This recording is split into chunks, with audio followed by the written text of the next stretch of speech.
the longer this goes on with Johnny Gaudreau, I'd have to imagine if you're the Flames and you're Brad Treliving, you're sitting there with a pretty sick feeling at the moment, thinking that you've done everything that you can, and yet you've gotten, basically next to no response to this point. I think they've remained in dialogue and they've remained in communication, and I think Johnny Gaudreau's camp has said all of the right things.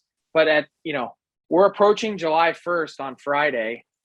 July 13th is when free agency opens. Like, you've made your pitch. It's been, 5 weeks since you've been eliminated. If you don't know by now that you want to come back, and if you don't know by now that you want to get married, like, I don't know what's going to possibly change that in the next 2 weeks.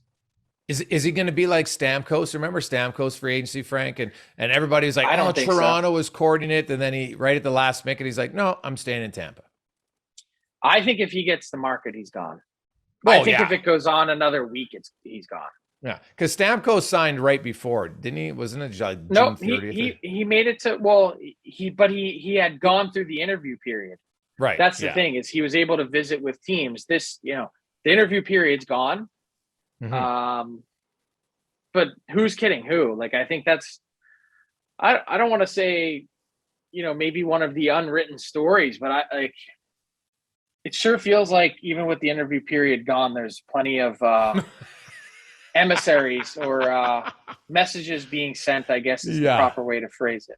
Yes. I never understood why they got rid of the interview period. I thought the interview period was one of the best things. It made it look legal, and it allowed teams to not have to. I think the players were the ones who wanted to get rid of the interview period. They did. Because you know why? Because it cost them a lot of money. Yeah, because teams had more time to make a rational decision. The problem is there are some players that are essentially ruining it because they're still engaging in those conversations ahead of time.